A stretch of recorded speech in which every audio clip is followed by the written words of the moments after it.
कहानी दो बच्चों की है जो पैसिफिक ओशन के आइलैंड पर फंस जाते हैं और इससे आइलैंड पर रहते रहते इनके कई साल बीत जाते हैं। और जब ये दोनों जवान होते हैं तो इनके शरीर में फिजिकल चेंजेस आने लगते हैं जिससे ये दोनों एक दूसरे की तरफ अट्रैक्ट होने लगते हैं। अब ये दोनों आगे क्या करने वाले हैं और आखिर ये दोनों इस आइलैंड पर कैसे फंस जाते हैं, ये जानने के लिए वीडियो को एंड तक जरूर देखना। तो चलिए स्टार्ट करते हैं स्टोरी को। स्टोरी स्टार्ट होती है और एक शिप को दिखाया जाता है जिस पर एक फैमिली होती है जहाँ दो बच्चे भी होते हैं। उनके बीच लड़के का नाम रिचर्ड और लड़की का नाम एमिलीन होता है और ये दोनों कजिन हैं। यहाँ पर रिचर्ड के साथ उसके फादर भी होते हैं। इनके साथ एक कुक होता है जिसका नाम होता है पेडी और वो सभी लोगों के लिए खाना बनाता है। तभी अचानक से शिप पर आग लग जाती है और धुआं फैल जाता है जिसकी वजह से शिप पर कुछ भी दिखाई नहीं दे रहा था। अब वो कुक बच्चों को एक छोटी सी नाव में बिठाकर वहां से बचाकर ले जाता है। इनको उस बोट पर पूरी रात गुजर जाती है। अब सुबह होती है और एमिलिन देखती है कि वो एक आइलैंड के पास पहुंच चुके हैं, इसलिए वो पेड़ी को जगाती है। पेड़ी जब उस आइलैंड को देखता है तो बहुत ज्यादा खुश होता है और अपनी नाव को उस आइलैंड के पास ले जाने लगता है। इस आइलैंड पर जब वो पहुंचते हैं तब उन्हें पता चलता है कि इस आइलैंड पर हर वो चीज मौजूद है जो जीवन जीने के लिए चाहिए होती है, जैसे पीने के लिए पानी और खाने के लिए भरपूर मात्रा में खाना। ये लोग इस आइलैंड पर आकर बहुत खुश होते हैं क्योंकि यहाँ पर हर चीज आसानी से मिल जा रही थी।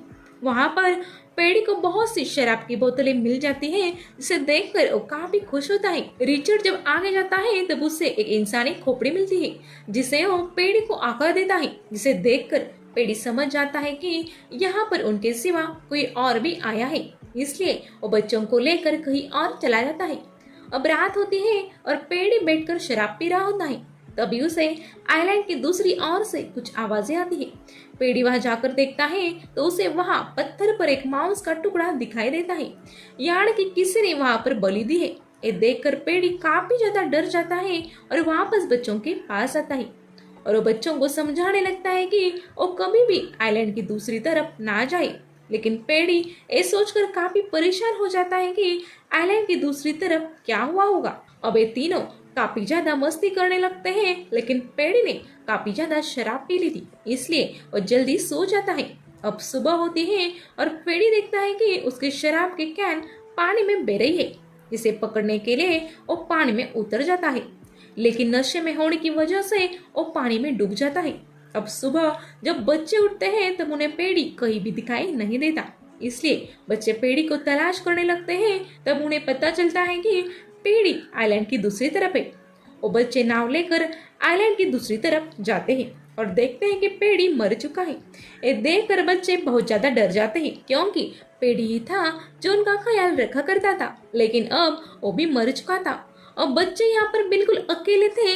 अब रात होती है और ये बैठकर बातें कर रहे होते हैं। तब एमिलिन रिचर्ड से कहती है कि उसे इस आइलैंड पर नहीं रहना है, उसे कहीं और ले चलो। अब रिचर्ड एमिलिन को लेकर दूसरी आइलैंड पर जाता है और वहां जाने के बाद ये लोग अपने लिए एक घर बनाते हैं और इस आइलैंड पर किस तरह से सर्वाइव करते हैं ये पेड़ी ने उनको सिखाया था। अब वो लोग यहाँ पर रहते रहते बहुत साल बीत जाते हैं और दोनों जवान भी हो जाते हैं, इसलिए इनके शरीर में फिजिकल चेंजेस आते हैं। इसलिए वो दोनों एक दूसरे को नोटिस करने लगते हैं और दोनों के ही अंदर एक दूसरे के लिए फीलिंग आने लगती है, लेकिन उस फीलिंग से दोनों ही अनजान थे क्योंकि उस बारे में दोनों को कुछ भी पता नहीं था, क्योंकि ना ही तो इनकी कोई एजुकेशन हुई है जिसके बारे में इन्हें पता चल सके और ना ही इनको कोई बताने वाला था। एक दिन एमिलिन पानी में नहा रही होती है तो अचानक से उसकी बॉडी से ब्लड आने लगता है। इसे देखकर वो काफी डर जाते हैं और वो रिचर्ड को आवाज लगाती है, लेकिन बाद में उसे पता चलता है कि वो ब्लड उसी की बॉडी से आ रहा था, यानी कि ये उसका फर्स्ट पीरियड था। अब रिचर्ड वहां आ जाता है और एमिलिन से उसके चिल्लाने की वजह पूछता है। तब एमिलिन उसे कहती है कि कुछ नहीं हुआ है और वो उसे यहाँ से जाने के लिए कहती है, लेकिन पानी में काफी ज्यादा ब्लड था, इसलिए रिचर्ड एमिलिन से पूछने लगता है कि आखिर क्या हुआ है, क्योंकि उसे लग रहा था कि शायद एमिलिन को कोई चोट लग गई है और वो एमिलिन की चोट देखना चाहता था, लेकिन एमिलिन उसको कुछ भी नहीं बताना चाहती थी। इसलिए रिचर्ड को गुस्सा आता है और उसे लगता है कि एमिलिन उससे काफी कुछ छुपा रही है, इसलिए वो वहां से चला जाता है। अब जैसे जैसे टाइम जाता है ये दोनों एक दूसरे की तरफ अट्रैक्ट हो रहे थे। एक दिन एम्बलिन को ड्रम बजने की आवाज आती है। जब वो जाकर देखती है तो आवाज दूसरे आइलैंड से आ रही थी। इसलिए एम्बलिन वहां जाकर देखती है। तब उसे वहां दिखाई देता है कि यहाँ पर एक बहुत बड़ी मूर्ति है और उस मूर्ति से खून निकल रहा था। ये देखकर एम्बलिन काफी ज्यादा डर जाती है और दौड़कर रिचर्ड के पास आती है और रिचर्ड को सारी बातें बताने लगती है। ये बात सुनकर रिचर्ड को गुस्सा आने लगता है क्योंकि पेडी ने उन दोनों को वहां जाने से मना कर दिया था और उन दोनों को कसम दी थी कि वो आइलैंड की दूसरी तरफ ना जाए। लेकिन एम्बलिन ने पेडी की कसम तोड़कर वहां जाकर देखा था, जिससे रिचर्ड उस पर गुस्सा करता है। अब रात को एम्बलिन सोती है तो उसे एक सपना आता है जिसमें वो देखती है कि रिचर्ड पानी में डूब रहा है और उसकी मौत हो गई है। ये देखकर वो काफी ज्यादा डर जाती है और उसकी आवाज सुनकर यहाँ पर रिचर्ड भी आ जाता है और वो रिचर्ड से कहती है कि वो उसे कभी भी खोना नहीं चाहती है। ये बात कहकर वो उसे किस कर लेती है। अब रिचर्ड के अंदर फीलिंग आ जाती है और वो भी उसको किस करने लगता है और उसके करीब आने की कोशिश करता है, लेकिन एम्बलिन को ये अच्छा नहीं लगता और वो वहां से चली जाती है। अब सुबह होती है और रिचर्ड कहीं जाने लगता है। तब एम्बलिन उसे रोकने की कोशिश करती है, लेकिन वो गुस्से में होता है और उसकी बात नहीं सुनता और वहां से चला जाता है। अब एम्बलिन उसे मनाने के लिए उसके पीछे चली जाती है। तब वो एक पत्थर के पीछे कुछ कर रहा होता है। अब एम्बलिन को ये देखकर समझ में नहीं आ रहा था कि आखिर रिचर्ड क्या कर रहा है। जब वो उसको आवाज लगाती है तब रिचर्ड उस पर गुस्सा करता है। इसके बाद रिचर्ड को एक शिप आता हुआ दिखाई देता है, इसलिए वो दौड़कर एक पहाड़ी की तरफ जाता है जहां पर उसने कई लकड़ियों को इकट्ठा किया था जिसको आग लगाकर शिप के लोगों को सिग्नल दे सके। लेकिन उसको जाने में देर हो जाती है और शिप वहां से चली जाती है, जबकि एम्बलिन पहले से ही वही थी और वो चाहती तो आग लगाकर सिग्नल दे सकती थी, लेकिन वो ऐसा नहीं करती क्योंकि एम्बलिन को अब यहाँ रहना अच्छा लग रहा था। इस बात पर रिचर्ड एम्बलिन पर और ज्यादा गुस्सा करने लगता है और वो गुस्से में एक नाव बनाता है और उस नाव को पानी में डालकर यहाँ से जाने लगता है। लेकिन उसकी नाव पानी में कुछ ही दूरी पर जाकर टूट जाती है और अब गिर जाता है। इस पर एम्बलिन उस पर हंसने लगती है। अब रिचर्ड वापस आ जाता है और एम्बलिन उसकी मजाक बनाने लगती है। वो उसे कहती है कि वो जानती है कि उस दिन वो पत्थर के पीछे क्या कर रहा था। इस पर रिचर्ड उस पर गुस्सा करता है और कहता है कि क्या तुम मुझे छुप कर देखती हो। तब एम्बलिन उसे कहती है कि जब मैं बिना कपड़ों की होती हूँ तब तुम भी मुझे छुप कर देखा करते हो, ये बात मैं अच्छे से जानती हूँ। अब रिचर्ड को बहुत ज्यादा गुस्सा आता है और वो झोपड़ी के अंदर जाता है और एम्बलिन का सारा सामान निकाल कर बाहर फेंक देता है। वो उसे कहता है कि ये झोपड़ी मैंने बनाई है और अब तुम मेरे साथ नहीं रह सकती, इसलिए एम्बलिन को बाहर ही रहना पड़ता है। जब बरसात आती है तो एम्बलिन एक गुफा में छुप जाती है, जिसके बाद हम देखते हैं कि एम्बलिन एक मूर्ति के पास फूल लेकर जाती है। दरअसल एम्बलिन उस मूर्ति को अपना गॉड मारने लगी थी। एम्बलिन जब फूल रखकर वापस आ रही थी तब उसका पैर एक जहरीली मछली पर पड़ता है, जिसके बाद वो जख्मी हो जाती है। अब रिचर्ड ने एम्बलिन को बहुत दिनों से देखा नहीं था, इसलिए रिचर्ड को एम्बलिन की फिक्र होने लगती है और उसे देखने के लिए वो दूसरे आइलैंड पर जाता है और वहां पर जाकर वो देखता है कि एम्बलिन काफी ज्यादा बीमार थी। जब वो एम्बलिन से उसकी बीमारी का कारण पूछता है तब वो बताती है कि उसका पैर एक जहरीली मछली पर पड़ गया था, जिसकी वजह से वो बीमार पड़ गई है। अब वो रिचर्ड से कहती है कि वो उसे उठाकर उसके गॉड के पास लेकर चले और रिचर्ड उसको उठाकर उस मूर्ति के पास लेकर आता है और उससे प्रेयर करने लगता है। वो कहता है कि एम्बलिन को जल्दी से ठीक करे। अब कुछ ही देर के बाद एम्बलिन पूरी तरह से ठीक हो जाती है।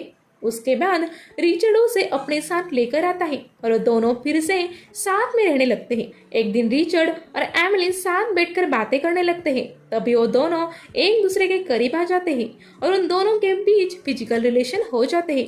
अब इन दोनों ने इस फीलिंग को पहली बार समझा था जो इनके अंदर काफी दिनों से आ रही थी। वो दोनों इस फीलिंग को दिन में काफी बार एंजॉय करने लगे थे क्योंकि उनको इससे काफी ज्यादा मजा आने लगा था। अब इसी तरह से इनके इस आइलैंड पर काफी दिन गुजर जाते हैं। एक दिन रिचर्ड देखता है कि एम्बलिन उसको बिल्कुल भी टाइम नहीं दे रही है। तब रिचर्ड एम्बलिन से पूछता है कि क्या वो उससे प्यार नहीं करती। तब एम्बलिन उसे कहती है कि ऐसी कोई बात नहीं है, दरअसल मेरी तबीयत खराब है और शायद मुझे ऐसा लग रहा है कि मेरे पेट में कुछ है। अब वो रिचर्ड का हाथ अपने पेट पर रखती है और रिचर्ड को उसके पेट में कुछ हलचल महसूस होती है। तब रिचर्ड उसे कहता है कि तुम्हारा पेट खुद से ही क्यों हिल रहा है। दरअसल एमिलिन प्रेग्नेंट हो चुकी थी और इस बात से ये दोनों भी अनजान थे। एक दिन रिचर्ड एक दूसरे आइलैंड पर जाता है, तब वो देखता है कि कुछ आदिवासी लोग एक आदमी की बलि दे रहे थे। ये देखकर वो काफी ज्यादा डर जाता है और दौड़कर एमिलिन के पास आता है, लेकिन एमिलिन के पेट में दर्द होने की वजह से वो काफी चिल्ला रही थी और रिचर्ड आकर उसको संभालने लगता है। दरअसल एमिलिन के डिलीवरी का वक्त आ गया था और यहाँ पर वो एक बच्चे को जन्म दे देती है। उस बच्चे को देखकर ये दोनों काफी खुश होते हैं और उसे अपनी झोपड़ी में ले जाते हैं और कुछ देर के बाद ये बच्चा रोने लगता है और उन्हें लगता है कि ये बच्चा भूखा है, इसलिए वो उसको खाना और पानी पिलाने लगते हैं। लेकिन इनको पता ही नहीं था कि छोटे बच्चे को इन सब चीजों की नहीं बल्कि माँ के दूध की जरूरत होती है। उसे रोता देख एमिलिन उसे सीने से लगा लेती है और बच्चा खुद से ही अपना खाना लेने लगता है। ये बच्चा एक लड़का था और इसका नाम ये लोग पेडी रखते हैं, क्योंकि वो दोनों अपने कुक पेडी को काफी ज्यादा मिस करते थे। अब इस बच्चे के साथ ये दोनों काफी ज्यादा खुश रहने लगे थे और उस बच्चे को काफी ज्यादा प्यार देने लगे थे। अब इसी तरह से इनके इस आइलैंड पर बहुत दिन गुजर जाते हैं और इनका बच्चा भी थोड़ा बड़ा हो जाता है। अब रिचर्ड उस आइलैंड पर जाता है जहाँ पर वो पहली बार पेड़ी के साथ आया था। यहाँ पर वो अपने बचपन की चीजों को देखकर अपने बचपन को मिस करता है।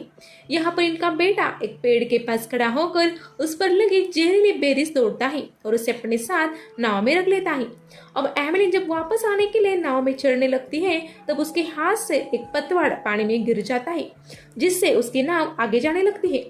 तब वो रिचर्ड को आवाज लगाती है और रिचर्ड दौड़कर उनके पीछे आने लगता है, लेकिन तभी उसके पीछे एक शार्क लग जाती है और रिचर्ड को बचाने के लिए एमिलिन उस दूसरे पतवार को भी शार्क की तरफ फेंकती है और वो शार्क भाग जाती है और रिचर्ड नाव में चढ़ जाता है। लेकिन अब नाव को कंट्रोल करने के लिए इन लोगों के पास कुछ भी नहीं बचा था, इसलिए इनकी नाव समुद्र की गहराई की तरफ जाने लगती है। अब इनकी नाव को समुद्र में चलते काफी समय हो जाता है, जिसकी वजह से इनको भूख भी लगने लगी थी, जिसकी वजह से इनका बच्चा वो जहरीली बेरीज खा लेता है, जिसको एमिलिन देख लेती है और उन्हें लगता है कि उनका बच्चा अब कुछ ही समय में मर जाएगा। इसलिए वो दोनों फैसला करते हैं कि अब वो भी ये बेरीज खाकर अपनी जान दे देंगे। अब वो दोनों भी उस बेरीज को खा लेते हैं और बेहोश हो जाते हैं। दरअसल ये बेरीज इतनी जहरीली नहीं थी कि जिससे किसी की जान चली जाए, इसलिए ये तीनों बेहोश हो जाते हैं।